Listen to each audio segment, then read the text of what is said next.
The house did not feel empty after the funeral. That would have been easier to understand. It felt arranged. Chairs slightly out of place, glasses with fingerprints no one bothered to wipe, the smell of flowers already turning sweet and tired. Grief had not arrived as a wave. It lingered like something that refused to leave politely. My son stood near the kitchen counter when I came back inside. He had not cried much at the service. People read that as strength. I recognized it as distance. There was a cream-colored sheet of paper in his hand, not folded, not hidden, just held with a stiffness that immediately unsettled me. "What is that?" I asked.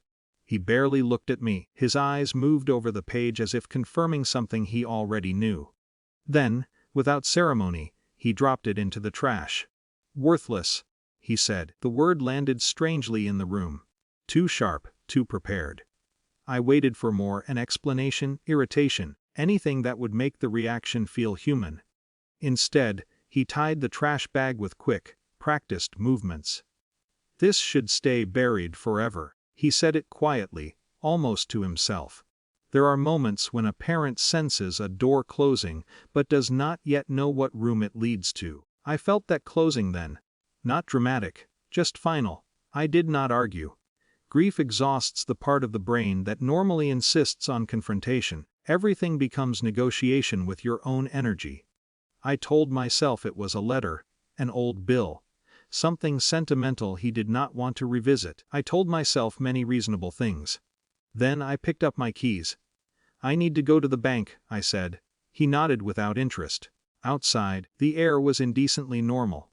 Cars passed. Someone laughed across the street. The world had not agreed to pause. At the bank, the fluorescent lights hummed with institutional indifference. The line was short. The manager, a man I had spoken to only a handful of times over the years, recognized me immediately. His expression changed before I even reached the desk. "Mr. Halverson," he said, standing too quickly. There is a particular kind of politeness that signals trouble. His voice carried it. "I need to access my wife's safety deposit box." He froze. Not confusion, not hesitation. "Fear He cleared his throat. "One moment, please." He disappeared into a back office. I stood there, aware of the mild curiosity of the tellers pretending not to look. When he returned, his face had lost color. "Sir," he said, lowering his voice, "I need you to stay here." Something inside me tightened. "Why?" He swallowed. "I'm required to notify authorities." The word authorities does not belong in ordinary conversations. It rearranges reality instantly. "This must be a mistake." "I'm very sorry." "For what?" "For what is attached to the contents of the box." The sentence made no sense. Boxes do not have attachments. Papers do not summon police. Yet within minutes, 2 officers entered the lobby. Calm, professional, unmistakable, no raised voices, no theatrics, just procedure. They asked me to sit. They used my name carefully. They did not explain immediately, which was worse than any explanation could have been. Eventually, one of them placed a familiar sheet of paper on the desk between us. Cream-colored, my breath stalled. It was not worthless.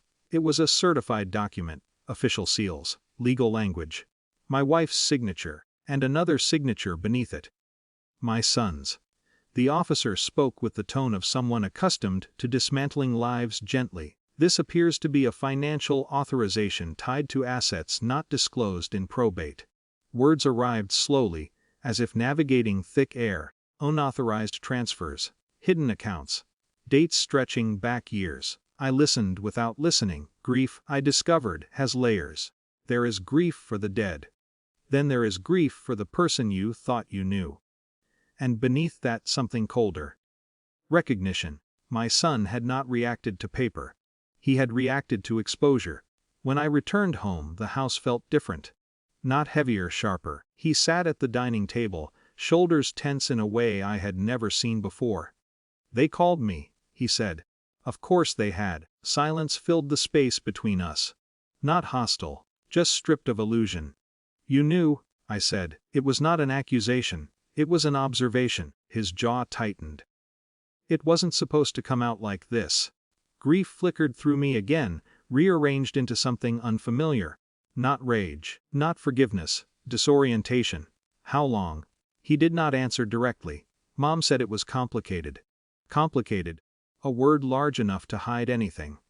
I studied his face, the same face I had watched sleep as a child, now carrying calculations I had never imagined.